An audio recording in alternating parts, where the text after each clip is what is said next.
Bismillahirrahmanirrahim. Assalamualaikum warahmatullahi wabarakatuh. Alhamdulillahi rabbil alamin. Hamdas syakirin, hamdan naimin, hamdan yuwafi ni'amah wa yukafi'u mazidah. Ya Rabbana lakal hamdu kama yanbaghi li jalali wajhika wa 'azimi sultanik. Allahumma salli ala Muhammad wa ala alihi wa sahbihi ajmain, amma ba'd. Asyhadu an la ilaha illallah wahdahu la syarikalah wa asyhadu anna Muhammadan abduhu wa rasuluh la nabiyya ba'dah. Fa inna asdaqal hadits kitabullah wa khairal huda hudan nabiyyi sallallahu alaihi wasallam wa syarrul umur muhdatsatuha wa kullu muhdatsatin bid'ah wa kullu bid'atin dolalah wa kullu dolalatin finnar. Fasatadhkuruna ma aqulu lakum wa ufawwidu amri ilallah, innallaha basirum bil ibad. Alhamdulillah, puji dan syukur mengawali kajian kita. Sampai detik ini kita masih diberi umur, masih diberi sehat, masih diberi waktu luang, dan masih diberi hidayah untuk melangkahkan kaki ke masjid ini. Kita sama-sama sholat berjamaah, diakhiri dengan silaturahmi di majelis ilmi ini. Mudah-mudahan mulai dari niat, mulai dari langkahnya, duduknya, sampai nanti bubarannya, kita dicurahi rahmat dan hidayah Allah subhanahu wa ta'ala. Salawat beserta salam teriring tercurah kepada junjungan kita, uswah teladan kita, yakni habibana wa nabiyana wa rasulana Muhammad sallallahu alaihi wasallam. Tidak lupa kepada para sahabatnya, tabi'in, tabi'in, para ulamaul amilin, suhada solihin, sampai kita sebagai muslimin. Mudah-mudahan kita semua sehat, selamat, taat, dan sukses dunia akhirat seperti Rasul dan para sahabat. Amin ya rabbal alamin. Tidak terasa kita berjumpa lagi dan sudah berganti tahun, Bapak Ibu. Kita sudah memasuki 2022. Alhamdulillah masih keumuran 2022, padahal rekan kita, keluarga kita, tetangga kita, sahabat kita bergelimpangan di tahun 2021 kemarin di bulan Juli, ya Juni, Agustus, ya bergelimpangan, dan kita dipilih oleh Allah masih termasuk orang-orang yang selamat dan masih bisa melanjutkan hidup untuk terus meniti taat sampai detik nanti Allah sudah cukup sampai di sini. Kita pun akan berpulang sama seperti beliau-beliau yang telah mendahului kita. 2022 momentum kita, mumpung di awal tahun, kita sama-sama banyak muhasabah, banyak tafakur, banyak ya azam, tekad untuk 2022 ini lebih baik dari kemarin. Mungkin Bapak Ibu bertanya, boleh gitu mengambil momentum di tahun pergantian tahunnya Masehi gitu. Samsiah, matahari, yang notabene memang identik dengan Nasrani, sedangkan kita Komariah, bulan penanggalannya mengambil Hijriyah, momentum hijrah. Maka saya sampaikan matahari dan bulan itu dua-duanya ya ayatani min ayatillah, dua tanda-tanda dari macam-macam tanda-tanda kekuasaan Allah. Tidak usah dibenturkan. Wasyamsi tajri li mustaqarrillaha. wal qamaru qaddarnahu manazila hatta ya'tiyaka udul qadim, yang artinya semua matahari, bulan berputar dalam porosnya, itu semua kekuasaan Allah yang tidak harus kita bentur-benturkan.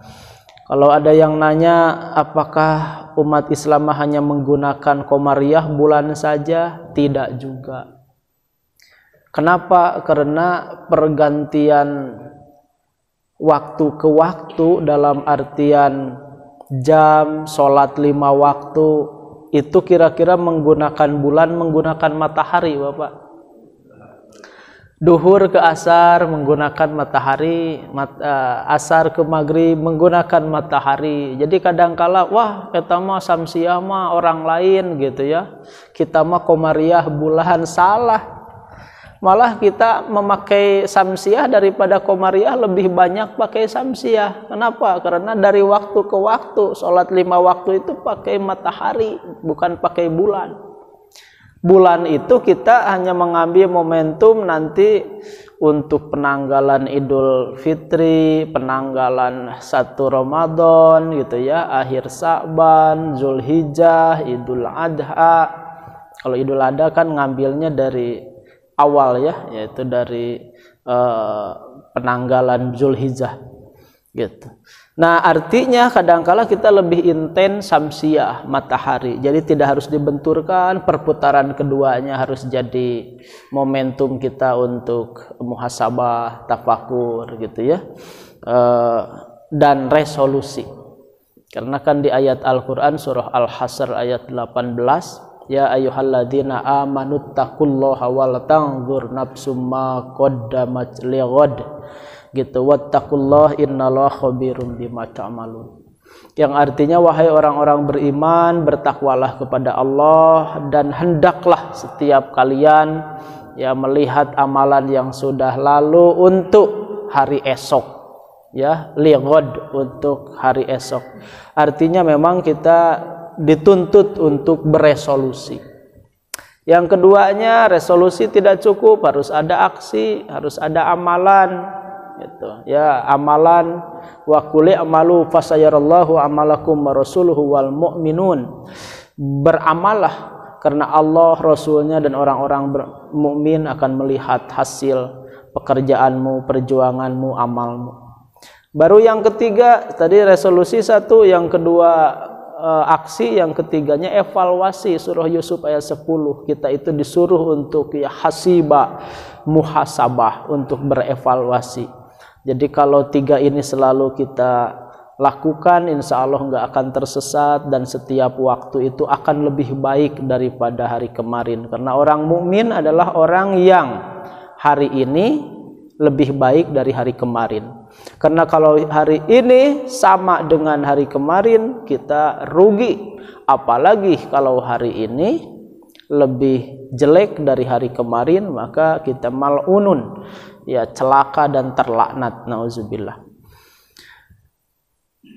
Waktu itu terbagi 3, Bapak Ibu. Ada madiyah, telah lampau, ada haliyah, masa kini, ada istiqbaliyah, masa depan.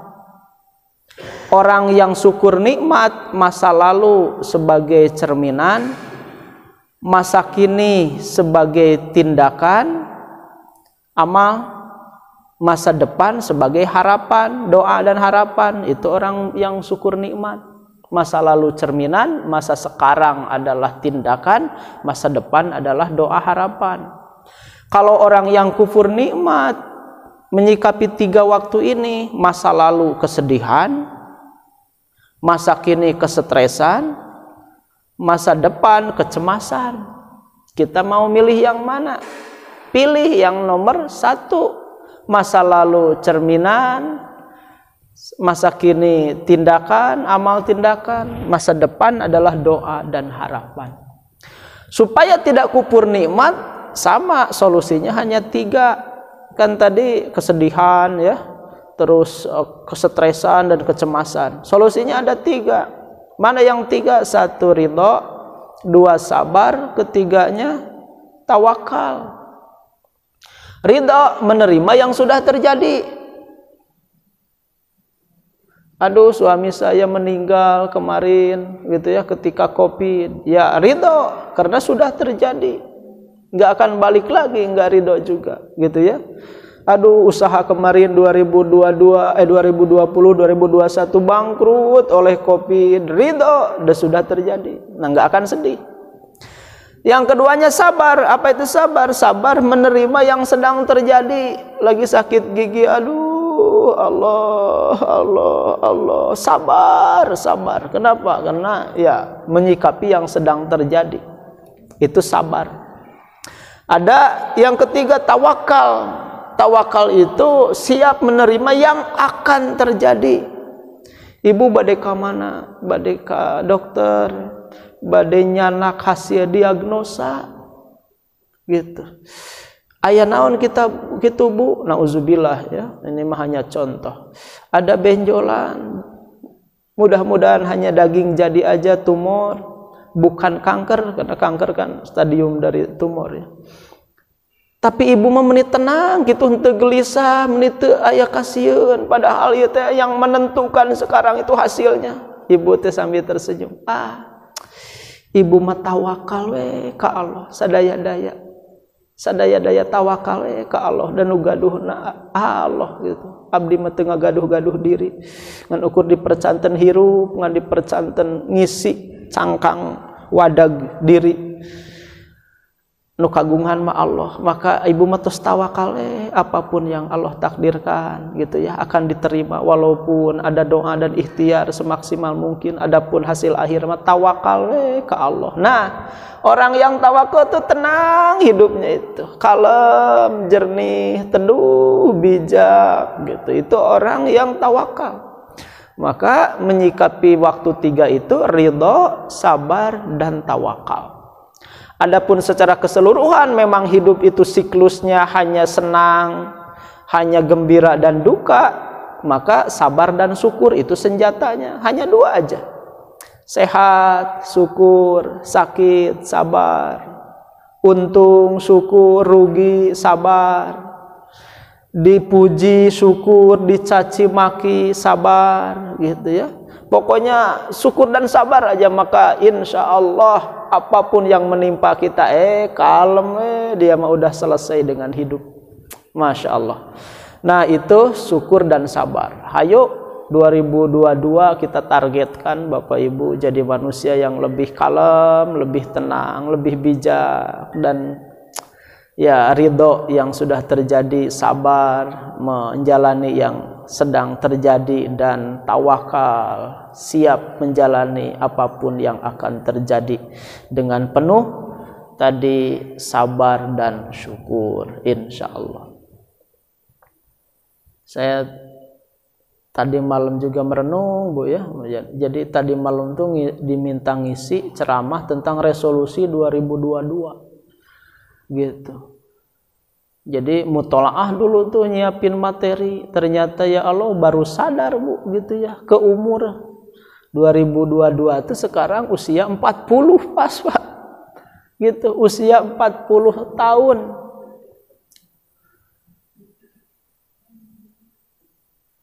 Buka-buka kitab menemukan hadis Ibnu Abbas di hadis riwayat Nasai. Kalau orang sudah sampai usia 40 tahun tapi masih negdreg aja dalam kemaksiatan, kejelekan, ketidakmanfaatan, kelalaian, maka pelan tapi pasti dia sedang menuju nauzubillah suul khotimah. Jadi kawas kieu tah Pak. Hanya kini tapi ke kiri gitu. Tidak terasa terus ke kiri, makin jauh tuh makin menjauh gini. Memang teka rasa itu, tapi bahaya tuh 40 tahun tuh. Mulai beloknya itu kemana itu 40 tahun. Tapi lamun gini sedikit aja ke kanan, tapi tidak terasa. 41, 42, 43, 44, 45, 46, 50, 60 ke kanan tuh ke husnul khotimah. Dan makin terkejut lagi Pak, mutolaah makin dalam, ternyata di kitab Ihya Ulumuddin ada juga menyebutkan 40 tahun dan menyebut spesifik Usia 40 tahun di surah Al-Ahqaf ayat 15. Gitu. Hatta idza balago asyuddahu wa balago arba'ina sanah. Qalu, dia berkata, ya, qala au rabbi auzi'ni an ashkura ni'mataka allati an'amta alayya wa ala walidayya wa an a'mala sholihan tardahu wa adkhilni ila akhirih. Jadi ayat itu spesifik. Dan ketika dia sudah sampai usia dewasa, wa balagho arba'ina sanah, dan sampai usia 40 tahun, maka dia berkata, Rabbi auzi'ni, ya Allah anugerahi kami, an ashkura, untuk mensyukuri ya nikmat darimu. Terus ada kalimat wali daya, orang tua, ada kalimat tubtu, bertaubat, ada kalimat durriyati, memperbaiki turunan. Gitu, ada kalimat wa anni minal muslimin, jadi manusia berserah. Jadi ternyata 40 tahun itu banyak rahasia-rahasia di agama kita. Contoh, para nabi semuanya diutus usia 40 tahun. Aneh itu, ada apa dengan 40 tahun? Kecuali memang hanya 2 nabi ya di sirahnya, yaitu Nabi Isa dan Nabi Yunus. Sisanya 40 tahun diutusnya. Imam Syafi'i usia 40 tahun pakai tongkat, padahal ya seusia saya 40 tahun dulu pakai tongkat, belum bongkok, masih sehat, masih tegap. Ditanya oleh santrinya, ya Imam, mada taf'al, apa yang kau lakukan? Kenapa pakai tongkat? Engkau masih sehat, engkau masih tegap, tidak bongkok. Apa kata Imam Syafi'i? Tongkat ini bukan menopang tubuhku, tapi menopang kesadaranku bahwa hidup itu sudah berlalu setengahnya dan meluncur ke titik akhir sejarah hidup kita bernama kematian. Jadi kan usia umat Nabi itu antara 60 dan 70, Pak. Ya, umur ummati baina sittin wa sab'in. Umur umatku itu antara 60 dan 70. Jadi kalau 70 bagi 2 berapa? 35. Jadi 35 itu di sini. Gitu. Di sini. Jadi kalau kita misalnya di sini 30, di sini 35. Nah, ini udah meluncur ke bawah, Bu. Meluncur ke bawah. 40 itu di sini. Udah meluncur ke sini. Meluncur apa maksudnya? Meluncur satu persatu oleh Allah, mulai dilucuti nikmat-nikmatnya. Cing, coba dulu mah ya Allah rujak teh ya, Pak. Pakel, tahu pakel, Pak? Jadi limus gitu ya, kecil. Wah, ayeuna coba, Pak. Wah, meureun teh 2 hari tuh punten muncrut gitu ya. Gitu. Dulu wah daging domba teh nyate sate teh, sate. Dulu tuh usia 20, 25. Sekarang coba, Pak. Bapak sawaregna makan sate kambing. Kumaha tuh? Langsung para regel sing saria ka dieu. Dicabutan sedikit demi sedikit. Dulu usia 25, usia 30 makan minum Coca-Cola, Sprite, ngalek-lek weh gitu ya, keriting deng segala macam diminum dan seger-seger aja. Sekarang mah tiba-tiba gula darah naik, kelayang. Dulu kita makan lotek, makan lalap segala macam, wah teu karasa naon ayeuna asam urat gitu ya, asam urat naik. Itu tuh sudah mulai dicabutan ku Allah, pelan tapi pasti. Kenikmatan teh usia 40 tahun. Usia 40 tahun. Jadi kalau penyakit bawaan ya 20, 25, 30 udah mungkin. Tapi kalau nggak punya penyakit bawaan, mulai penyakit kerasa yang tidak punya penyakit bawaan itu 40. Sudah mulai ada rematik, asam urat, mulai ada kolesterol, mulai ada darah tinggi, mulai ada gula, kadar gula tinggi dan lain-lain. Itu usia 40. Dauban juga masifnya itu usia 40 gitu ya. 40. Jadi guys usia 40 kesana mah ulah nyabutan uban, Pak gitu ya. Kalau 25 30 mah kan hiji 2 gitu ya, pantes kena dicabutan.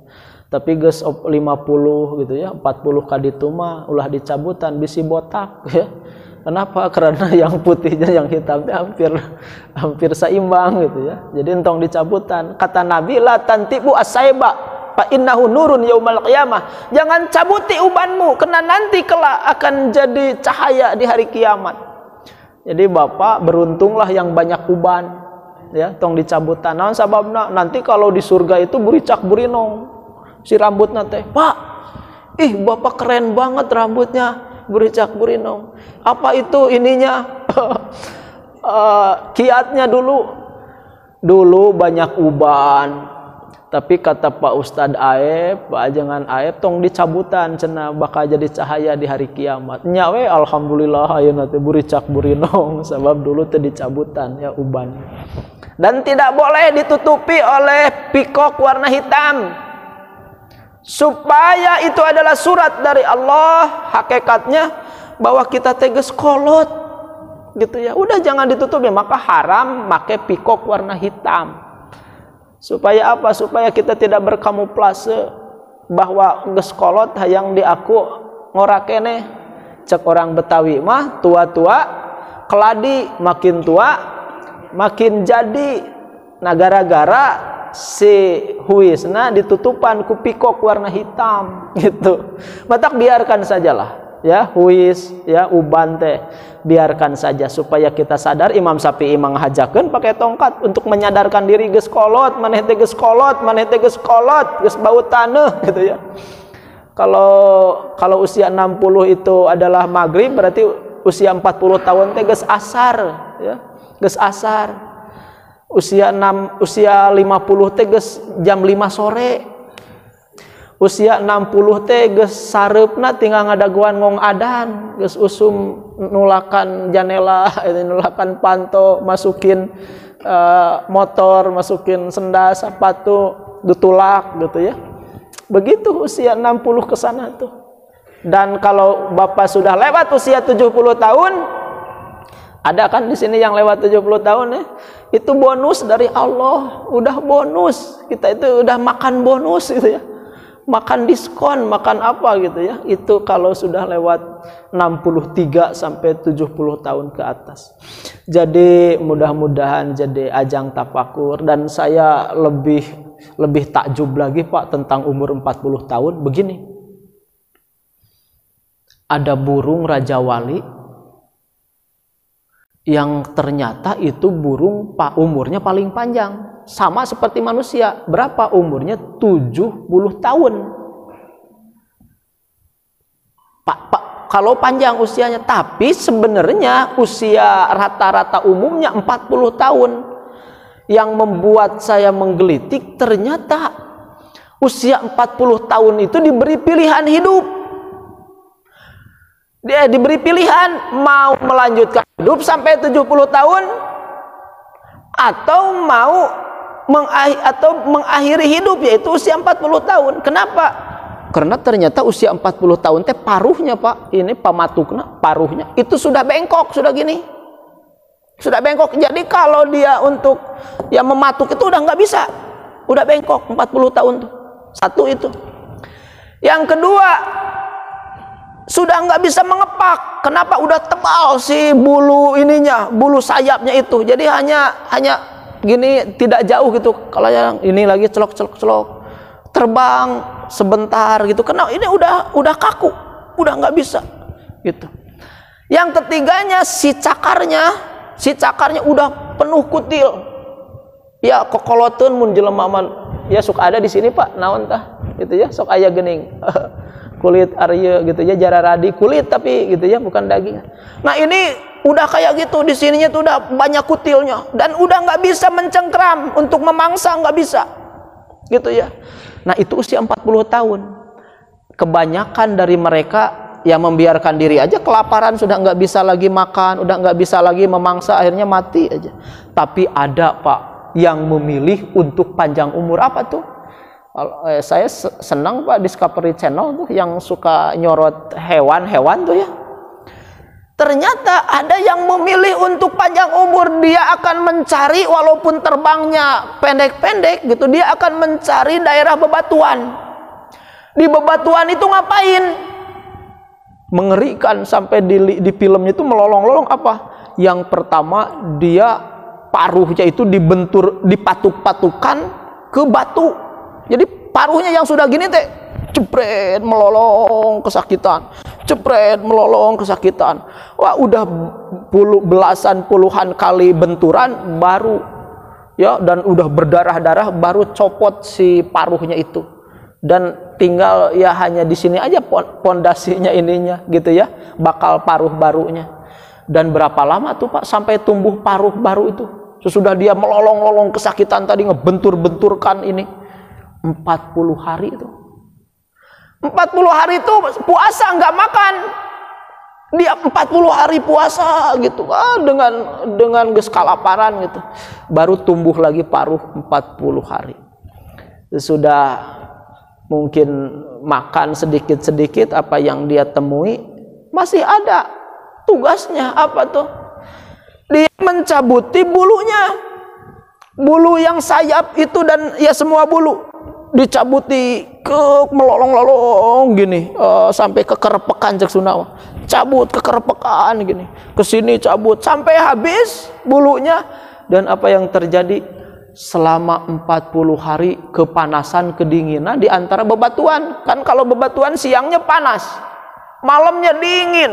Ya, dia 40 hari sampai tumbuh lagi bulu-bulunya. Sampai di situ tidak, satu lagi. Ya, dia mematuk ininya, si kutil-kutilnya. Ya, patuk, dia melolong-lolong lagi, kesakitan. Patuk. Dan yang terakhir dia cakar-cakarkan ke batu si cakarnya tuh sampai copot dengan berdarah-darah. Baru sesudah itu 40 hari tumbuh lagi si cakarnya, dan dia pun melanjutkan hidup sampai usia 70 tahun. Hikmahnya apa bagi saya gitu ya, bagi kita semua nih, Raja Wali kok 40 tahun ada pilihan gitu ya dalam hidupnya. Ya, hikmahnya kalau kita ingin husnul khotimah di usia panjang 40 tahun gitu ya, 70 tahun, 80 tahun, harus riyadhah di usia 40 tahun tuh. Harus banyak tafakur, banyak muhasabah, banyak saum, banyak zikir, banyak sujud gitu ya. Untuk mulai banyak berbekal amal soleh gitu, banyak menyiapkan legacy atau warisan bagi generasi yang akan datang gitu. Nah itu tentang muhasabah ya Pak di awal tahun kita.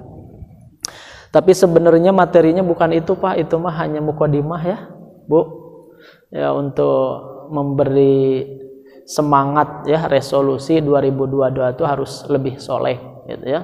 Kalau tadi malam saya ngisi udah yang simple aja, mulai 2022 kita yang belum tahajud coba resolusi tahajud, yang belum sholat duha resolusi sholat duha, yang belum infak sodako tiap hari infak sodako walaupun 2000 perak gitu. Ya, selanjutnya yang belum zikir la ilaha illallah, jadi Pak harus ada zikir itu la ilaha illallah sehari tidak kurang ya, mi'ata marroh di hadisnya ya. Untuk apa? Untuk menginternalisasi ke alam bawah sadar ucapan la ilaha illallah itu, supaya nanti refleks spontan ketika mautul faj'ah, kematian mendadak menerpa kita akan refleks la ilaha illallah. Karena abdulul zikri, seutama-utama zikir adalah la ilaha illallah, dan miftahul jannah, kunci surga adalah la ilaha illallah. Maka Pak jangan kuranglah 100 kali sehari itu ya. Padahal hadisnya sahih, tapi karena kadangkala kita wah biasanya yang suka zikir la ilaha illallah mah orang-orang NU gitu, atau orang mana nu di Tasik teh apa Pak, Suryalaya misalnya. Akhirnya kita nggak mau gitu, padahal mah itu tuh dianjurkan ya, zikir la ilaha illallah minimal 100 kali itu. Mangga mau ngambil momentum ba'da maghrib atau ba'da subuh, la ilaha illallah, la ilaha illallah. Supaya apa? Supaya terinternalisasi di diri kita gitu. Kalau nanti sakarat datang, kita udah biasa la ilaha illallah begitu. Da usia-usia 40 ke sana mah Pak geus harus sariap. Punten ya lain nyingsieunan. Sewaktu-waktu kita terserang jantung itu suatu niscaya. Sewaktu-waktu kita terkena stroke, sewaktu-waktu kita terjerembab misalnya oleh ini oleh itu teh udah sangat mungkin usia-usia kita mah. Maka harus siap gitu ya dengan membiasakan diri la ilaha illallah, karena nasib sakarat itu seperti hidup kita. Kebanyakan hidup kita kalau kita sering mengucapkan la ilaha illallah, makanya akan refleks ketika sakarat itu la ilaha illallah. Tak guru saya sambil berseloroh, marane teh husnul khotimah jeung suul khotimah teh geus bisa diprediksi ti ayeuna ge cenah. Kita teh ngaharulang we santri. Sok we maneh ari ti tajong cenah refleks ngucapkeun naon. Ti tajong kan ngadadak kaget, sakit dan ini. Lamun ti tajongnya la ilaha illallah, maka beruntunglah kalian gitu. Itu alamatus sa'adah, tanda kalian akan mati husnul khotimah baik gitu. Tapi lamun pas ti tajong terantuk batu, kancing coplok misalnya keluar. Kancing coplok teh kancing copot. Itu misalnya refleksnya itu kata-kata kasar, refleksnya itu apalagi kadang-kala ibu-ibu malatah dan latah nanti kadang-kala kanu jorok gitu ya. Hati-hati tuh nanti sakaratnya teh kikituan gitu ya. Itu gehel aing mah mung paeh gehel aing menyeri. Nauzubillah tuh lamun sakaratna gitu mata la ilaha illallah tuh Pak, zikir la ilallah teh jangan kurang sehari 100 kali gitu. La ilaha illallah itu. Atau mau gabungan gitu ya, gabungan subhanallah walhamdulillah wala ilaha illallah wallahu akbar. Subhanallah walhamdulillah wala ilaha illallah wallahu akbar. Silakan sebanyak-banyaknya. Gitu. Kalau la ilaha illallah memang di hadisnya spesifik menyebut ada mi'ata marrah 100 kali. Nah itu Bapak, jadi zikir la ilaha illallah, terus sholawat, terus sholat rawatib, itu jadi resolusi. Itu sebagai pembuka. Ada setengah jam lagi Bapak, sebenarnya saya akan membahas tentang hukum-hukum fikih bagi orang yang gangguan jiwa. Kita harus tahu, punten nanti bakal ada pertanyaan di masyarakat ke Bapak. Apakah orang gila dapat waris? Apakah orang gila bisa jadi wali nikah? Karena budaknya makan normal ngerek nikah. Bisa nggak jadi wali nikah? Bagaimana jika bapak ngawarung ada nugelo meuli rokok misalnya? Kumaha eta sah teh jual belina? Apalagi misalnya, apakah orang yang gila jika meninggal harus disolati? Bagaimana status pernikahan orang yang gila? Dia punya istri ya, gerbek dia gila, itu kumaha nasib si istrinya? Apakah otomatis cerai atau seperti apa? Itu harus tahu fikihnya, gitu. Dan lain-lain lah, ya, seperti nikahnya, jual belinya, hutang piutangnya, gitu ya. Tadi apakah warisannya, gitu ya, wali nikah atau bisa nggak orang gila nikah? Ayah orang gila perempuan, gitu ya, cantik, terus bapak teh misalnya duda rek di nikah boleh nggak orang gila, tapi gila teh ya gila meusan lah gitu ya. Aya kan gila itu stadiumnya Pak, eta mah ukur urang erengeh we hungkul gitu, tapi geulis gitu. Salat masih biasa gitu, tapi kadang-kala ciri hieu seuri gitu ya. Gitu. Seuri teh malam Jumat tengah puting di Pak. Ciri misalnya, tapi kadang-kala cerik gitu. Tapi rada meusan enggak sampai masih bisa beraktivitas, masih bisa apa gitu. Nah, itu kayak gimana nih? Nanti kita bahas fikihnya ya, Bu. Fikih untuk orang yang gila di dalam Islam sekarang bukan orang gila Pak ya. Orang gila itu sekarang kalau nyebut orang gila Bapak bisa kena hukum gitu ya. ODGJ sekarang ya. ODGJ itu apa Bu? Orang dalam gangguan jiwa. Karena cenah orang gila mah menyebut orang gila itu ngehina Itu ibu bapak kalau nyebut orang gila ku anakna nanti disomasi, itu bisa kena tuh hukum. Matak sekarang mah ODGJ, padahal mah kitu-kitu keneh. Kitu-kitu keneh ya, ribet pisan gitu ya, ODGJ, orang dalam gangguan jiwa, padahal kitu-kitu keneh. Dan kita enggak boleh memandang rendah atau itu terlaknat, terkutuk, enggak ada. Itu hanya penyakit aja. Gitu ya, Pak. Jadi ya ODGJ lah sekarang. ODGJ itu dalam fikih Islam namanya majnun, orang yang tertutup akalnya. Junun, gila, orangnya majnun, yang tertutup akalnya, yang tertutup pikirannya, akalnya. Makanya lamun Bapak menemukan di Al-Quran, di hadis, di literatur Islam ada kalimat asalnya jim dan nun, jana, jina, jannah, jin, janin, gitu, junun, majnun, pokoknya yang asal hurufnya jim nun itu dipastikan itu teh menunjukkan sesuatu yang tertutup. Contoh, jin. Jin itu makhluk yang gaib, yang tertutup dari penglihatan kita. Jin bisa melihat kita enggak? Bisa. Kita bisa melihat jin enggak? Enggak. Tapi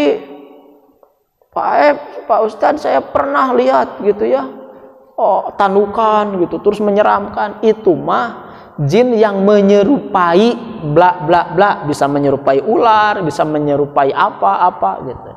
Tapi jin aslinya kita nggak bisa lihat, gitu. Maka disebut jin, artinya tertutupi dari pandangan kita. Janin tertutupi nggak, Pak? Tertutupi, kita bisa melihat janin enggak, tertutupi oleh 3 kegelapan ya, gelapnya di dalam, gelapnya ya selaput orang tua dan perut gitu ya. Jadi tiga lapis. Tapi sekarang mah jadi bukan janin lagi Pak Ustadz, jadi zohir, naon sababna aya USG. Jadi janin itu kan tertutup gitu. Terus jannah itu kan surga ya. Jannah itu surga, kalau kita ambil kamus, itu taman-taman yang tertutup rindang oleh pepohonan. Itu jannah, sama dengan jin, sama dengan janin. Nah, orang gila junun, kegilaan junun, orang yang gilanya majnun, itu sama karena tertutupi akalnya. Itu bahasa Arab tuh luar biasa kayanya, Pak.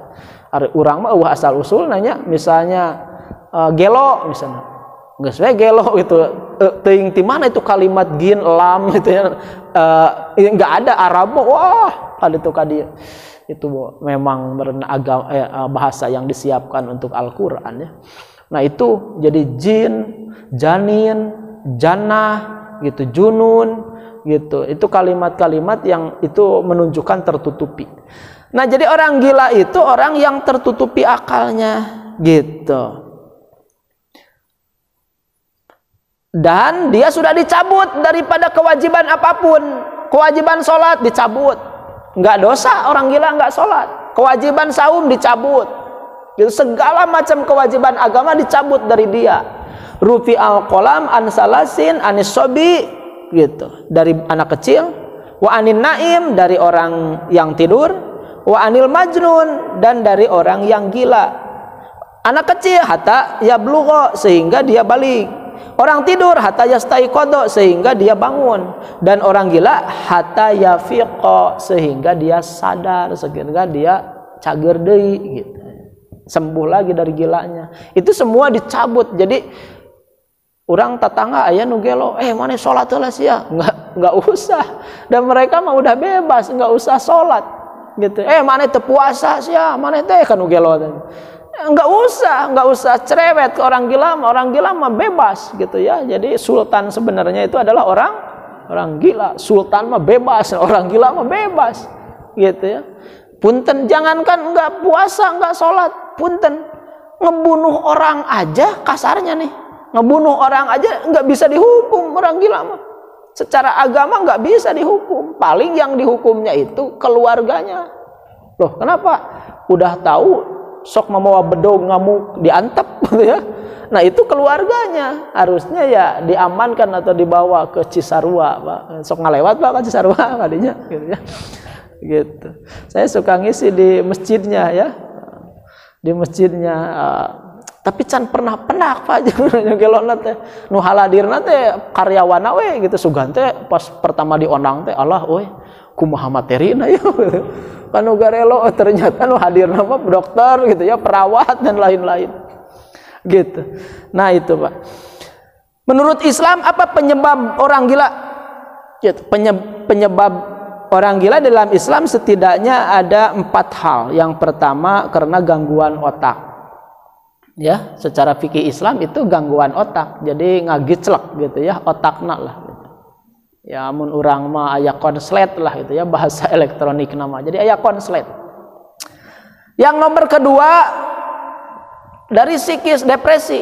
Jadi ada hari tadi mah penyebabnya itu lebih ke fisik, yaitu ada tadi mun urang mah konslet lah ngagiclek. Hari ieu mah dari depresi. Ada dari depresi, dari stres tadi karena tidak terlalu sedih dengan masa lalu, stres dengan masa kini, cemas dengan masa depan, itu depresi. Nah itu penyebab gila. Ada yang nomor ketiga, memang dia mah sebenarnya enggak stres. Orang lagi mapan, orang lagi berpengaruh, enggak ada kesetresan lah, ekonomi segala macam juga. Tetapi ada genetika. Punten yang mungkin bapaknya pernah gila gitu, ada kemungkinan besar kemungkinan ya anak atau enggak di anak di cucunya atau apa, itu ada genetika gitu ya. Selanjutnya baru yang nomor keempat, jin dan setan. Bisa saja tuh jin dan setan merasuki dia gitu ya. Di surah Al-Baqarah 275 itu ya, ada kalimat gitu ya, tahobbatuhus syaiton gitu ya. Ada kalimat minal masi, jadi dia kesurupan setan karena terhinggapi setan gitu. Itu surah Al-Baqarah 275. Itu 4 penyebab kenapa orang gila. Status hukum dalam Islam orang gila gimana? Maka disebut awarid atlifiyah. Apa itu disebutkan tergolong orang yang awaridut taklifiyah, itu orang yang terbebas secara taklif, tuntutan hukum syariat gitu ya. Dan tidak sah ibadahnya juga. Kalau ternyata dia ibadah tetap aja tidak sah. Wala tasihu ibadatuhu gitu bittifaqil ulama gitu ya, di kitab Bugyatul Mustarsidin tidak sah ibadahnya, sepakat para ulama. Jadi gimana tuh wala tasihu ukuduhu, tidak sah juga akad-akadnya. Jadi kalau orang gelo ke warung bapak, nunjuk kanu roti, tapi dia buka duit 5.000, keluarkan ke bapak gitu ya, keluarkan ke bapak. Ku bapak teh ambil aja nih roti, ambil uangnya, sok ambil aja. Kenapa? Karena kalau ku bapak uangnya diterima, uangnya itu haram.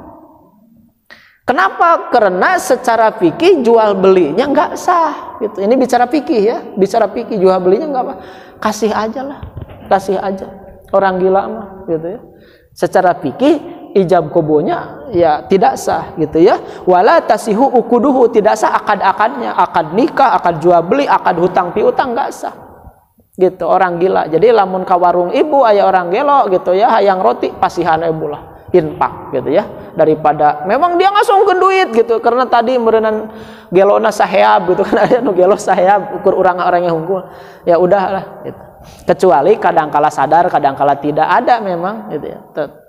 Tetangga kampung saya gitu di Cimenteng ada tuh gitu ya, mungkin bapak juga kalau pernah naik angkot gitu dari situ naik angkot dari pasar atas balik lagi ke atas gitu. Tapi kadang-kala sadar tuh make jeung bisa taraweh gitu ya, segala rupa gitu ya. Tetapi kadang-kala gitu seserian cicir hilan gitu. Nah begitu, udahlah kasih aja lah, kalau dia mau makanan, mau beli ke kita, udah kasih aja gitu, supaya aman. Karena ulama memang mengatakan la tasihu ukuduhu, tidak sah akad-akad. Pertanyaan selanjutnya, kalau ada yang nanya siapa saja tuh ya hak-hak orang gila itu apa saja? Satu, diperlakukan sebagai manusia, tetap aja diperlakukan sebagai manusia. Ulah kaos ka hewan gitu ya, kaos ka hayam, ya ulah kitu teuing, tetap dalamun anakna ningali teh nyeri hateun gitu. Jadi perlakukan sebagai manusia. Yang kedua, hak untuk diobati. Punten bisi aya keluarga gitu ya, maka sampaikan, Pak atau cep, ayo orang carana kasih sarua gitu, ikhtiaran heula buah-buah damang gitu ya, sing watir ka bapa. Da teu aya atuh ieuna nganggo BPJS ju urang uruskeun ku bapa BPJS. Nah kedah kitu sebab ya dia punya hak untuk diobati. Selanjutnya yang ketiga, punya hak untuk dinafkahi.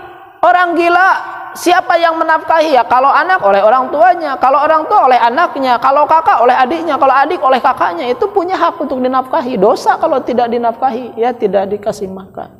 Apalagi hak untuk dipulihkan aibnya, gitu ya. Jadi nanti kalau sudah sembuh udah, gitu ya, jangan ini-inikan lagi, diungkit-ungkit lagi. Terus orang gila juga nanti punya hak waris, tetap dikasih waris, tetapi nanti dia ahli warisnya siapa? Turun lagi ke ahli waris dia gitu nantinya. Gitu. Nah, bagaimana status pernikahan orang yang gila? Di kitab takrib, lamun suaminya tiba-tiba gelo, gimana nih istri? Nah, ada kalimat ya rudu arrojulu bihomsati uyubin. Tertolak seorang laki-laki pernikahannya bihomsati uyubin. Ada 5 aib bil jununi, 1 karena gila.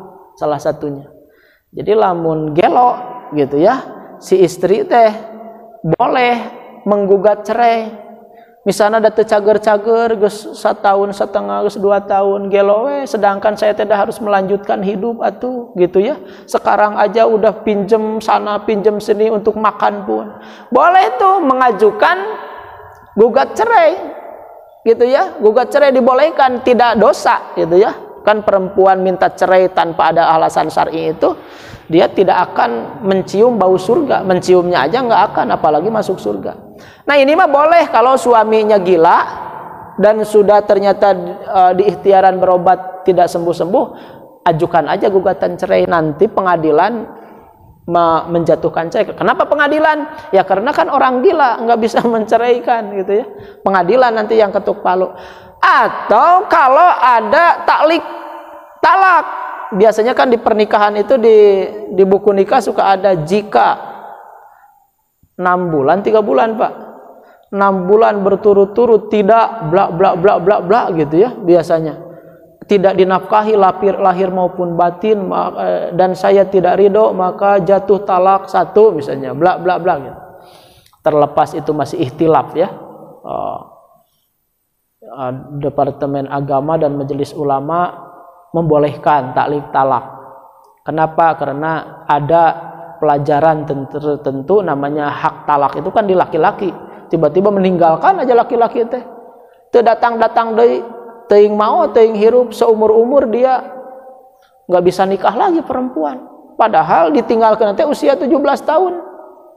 Waduh gitu. Nah, ari aya taklik talak mah tinggal datang ke pengadilan agama gitu. Nah itu Majelis Ulama Depag itu membolehkan taklik talak. Tapi ada ulama-ulama lain yang wah taklik talak mendahului takdir Allah, karek nikah geus nguruskeun talak gitu ya, geus taklik talak ada itu. Tapi saya mengikuti yang ihtihsan gitu ya, namina teh tindakan preventif, jaga-jaga. Nah termasuk kalau ada taklik talak ya orang gila kan nggak bisa menafkahi lahir batin, ya bisa kena gitu ya. Udah otomatis nanti dari pihak Departemen Agama ketuk palu aja, jadi nikahnya jadi cerai hukum. Apakah orang gila dapat waris? Dapat, tapi tidak bisa tasoruf harta. Kan ada orang yang sebenarnya dia punya harta tapi tidak bisa mentasorufkan harta. Ada berapa? Itu saya mutolaah itu ada 7 Pak. 1 abid. Abid itu baheula budak belian, dia punya harta tapi tidak bisa dia menggunakan harta itu karena dia dalam penguasaan majikannya. Yang kedua pembunuh orang tua. Pembunuh orang tua itu nggak dapat waris Pak, nggak dapat waris. Ya, orang yang membunuh orang tua itu haram mendapatkan waris. Yang nomor ketiga beda agama. Ya, orang tuanya Islam, anaknya masuk Kristen nggak dapat waris. Atau sebaliknya, orang tuanya Kristen, anaknya Islam, orang tuanya bengar, tetap si anak itu nggak dapat warisan, gitu ya. Karena orang tuanya kan Kristen, da warisan mah hukum agama gitu, hukum agama Islam. Apalagi yang tidak akan menerima waris, orang yang ditalak. Kalau istri sudah ditalak, kalau nanti si mantan suaminya meninggal ya tidak dapat waris gitu, karena kan udah talak. Laki itu anak angkat nggak dapat waris.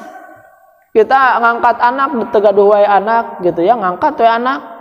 Meureunnan namana teh ini ya api teh afirmasi, sugesti atau bahasa hadisnya ini indadoni abdibi, aku ada dalam prasangka hambaku. Sesudah mengadopsi anak teh tiba-tiba hamil, lahir sampai 7 anak nanti gitu ya. Nah, si yang pertama anak adopsi yang pertama yang jadi pemancing anak yang lainnya itu nggak dapat waris. Selanjutnya ibu bapak tiri gitu ya, atau anak tiri itu nggak dapat waris. Anak tiri nggak dapat waris gitu ya. Atau kita punya ibu tiri, kita meninggal, ibu tiri nggak dapat waris dari kita gitu. Yang ketujuh, anak lian tuh anak hasil sumpah, anak hasil laknat. Lian tuh laknat ya, jamak laknat. Apa? Istri kita nauzubillah dicurigai selingkuh. Nah, anak teh asa mirip tukang sayur ya gitu ya. Wah, hidung gitu ya, kumisan dari orang macan kumisan, pokoknya mirip lah tukang sayur. Nah, singkat cerita, ada bukti, ada saksi, benar istri kamu teh gini saya saksinya bla bla bla gitu. Tapi si istri teh ngaku, tukang sayur teh ngaku deh. Nah, itu dilian, disumpah. Nah, si anak ini walaupun dalam pernikahan kita dia lahirnya tetapi mirip tadi tukang sayur atau tukang ojek atau naon gitu. Nah, itu teh kita ngelian, ngesumpah itu bahwa itu bukan anak saya tidak ridho dia dapat waris, enggak dapat waris. Termasuk orang gila yang nomor ke-8-nya. Orang gila dapat waris tetapi tidak bisa mentasorupkan harta gitu. Jadi orang gila mah dapat waris tapi tidak mentasorupkan harta. Hartana kusa ditasorupkan, bisa pun nauzubillah ieu mah nya anak urang teh aya anu gangguan gitu ya, jiwanya jadi gila misalnya. Dapat waris dari kita kalau kita meninggal, tapi dia tidak bisa mentasorup hartanya. Siapa yang mentasorup hartanya? Ya ahli waris dia. Gitu ya. Jadi dapat waris tapi tidak bisa mentasorupkan harta, begitu. Nah, tadi yang tidak mendapatkan waris ada 7. Apakah orang yang gila bisa jadi wali nikah?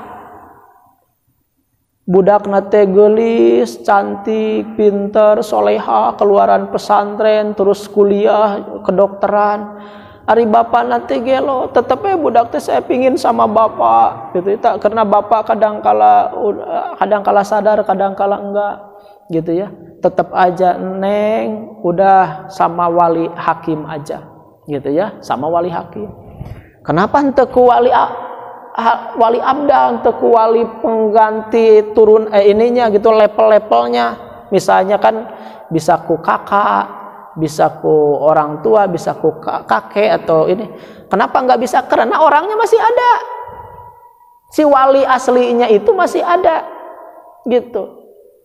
Masih ada. Karena kan kalau masih ada itu biasanya oleh wali hakim gitu. Kecuali kalau udah meninggal baru turun gitu ya, ke siapa. Selanjutnya, bagaimana hukum jual beli orang gila tidak sah tadi ya? Kan ada 6 yang dilarang tasoruf harta itu anak kecil. Itu walaupun di Abu Hanifah mah ya kalau hal-hal yang kecil mah kayak permen kayak apa itu boleh. Orang bodoh idiot gitu ya, itu juga tidak sah jual belinya gitu ya, kecuali dia masih bisa ngitung, masih bisa ini. Terus orang yang bangkrut disita gitu ya hartanya, maka hartanya tidak bisa mentasorufkan. Orang yang sakit keras tidak bisa mengeluarkan harta lebih dari 1/3 gitu ya. Wasiat termasuk wasiat tidak boleh lebih dari 1/3. Orang gila dan budak. Apakah orang gila jika meninggal harus disolati? Pak DKM, itu orang gila meninggal, kumahanya diurus ente. Cek pada DKM, ada gelo iya geus we langsung di ruang, di karungan di ruang we. Enggak bisa. wayana pada KM biasa seperti biasa ya. Kenapa? Karena jika sebelumnya Islam, dia tetap hukumnya Islam. Kalaupun ugila nanti budak tetap aja, karena kalau orang tuanya Islam ya dia dihukumi Islam. Jadi tetap aja dimandikan, dikafani, disolati dan dikubur wajar seperti orang umumnya. Jadi ulah kena orang gila, udah karungan ini langsung dikubur gitu ya. Enggak boleh gitu ya. Tetap diperlakukan sebagai orang yang Islam gitu. Apakah orang gila bisa dihukum jika melanggar hukum? Ya tidak bisa. Tidak bisa dikisos ya, tidak bisa dihad gitu. Tapi walinya wajib diat karena teledor, dia tuh pengganti gitu ya. Mun urang mah denda. Ternyata dia ngamuk dan memukuli orang sampai ya bencut lah gitu ya. Maka siapa nu gelona mah bisa dihukum, dan kita tidak boleh mengeroyok orang gila disiksa. Udah geus dirangket mah geus diikat ya udah selesai. Siapa yang bertanggung jawab? Nah, yang kena diat nanti keluarganya anu antepan gitu, teu diubaran, teu di ini gitu ya. Tidak di mun urang mah dikeram heulalah gitu ya, setidaknya warga terselamatkan. Kan banyak ustad yang terbunuh Pak oleh orang gila ya. Nah itu siapa yang bertanggung jawab? Kalau benar hasil pemeriksaan dia gila, keluarganya yang kena itu secara hukum syariat Islam ya, secara syariat Islam. Namanya kena diat gitu. Wallahu a'lam bishawab. Bapak kirang langkung itu. Dan tambahan satu lagi, termasuk orang gila itu sekarang yang memelihara ini mah gila ini ya Pak, selorohan. Yang memelihara boneka arwah, spirit doll, itu jelema gelo gitu ya. Jadi kaos budak Pak, wah beli bajunya yang mahal dan bonekanya juga mahal Pak. Aya nu 5 juta, aya nu 10 juta gitu. Kenapa mahal? Karena itu boneka pakai ritual-ritual, pakai mantra-mantra. Jadi si bonekanya itu Pak pakai mantra-mantra, dan wah testimoninya saya ngeri tuh baca di Instagram Pak. Kan ada penjualan spirit doll, ini boneka arwah, asalnya kan dari Thailand tuh. Dewi Parwati itu dewi penyenang anak kecil gitu Pak, penyenang anak kecil. Jadi ada penyembahan Dewi Parwati, terus ritual memasukkan arwah anak kecil yang dipelihara oleh Dewi Parwati itu dimasukin ke boneka, dan si bonekanya itu sesudah itu tiba-tiba jadi sakral Pak, jadi ada aura gitu. Dan testimoninya, dan mengerikan testimoninya teh, sesudah punya boneka ini alhamdulillah jadi rajin sedekah cenah. Saya tuh rezeki jadi lancar, saya tahajud jadi ini katanya, jadi bisa gitu ini gitu. Terus rezeki jadi lancar, terus sekarang itu jadi tidak depresi bla bla bla. Itu yang baik-baik tuh Pak.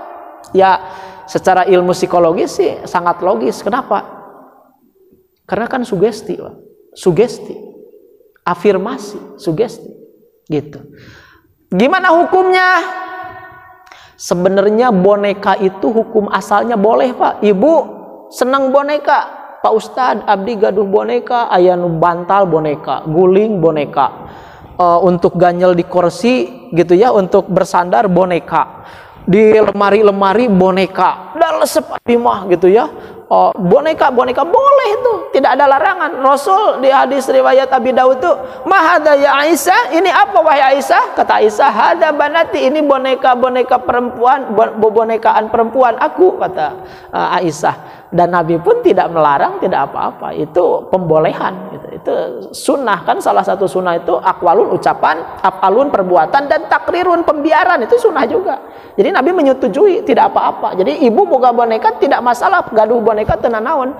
Tapi yang jadi masalah dengan spirit doll, boneka arwah, ada ritualnya, terus dianggap si boneka itu bisa mendatangkan manfaat madarat gitu. Itu udah kena tuh. Innar ruqa wa tamaim wa tiwalata syirkun, syirik, musyrik.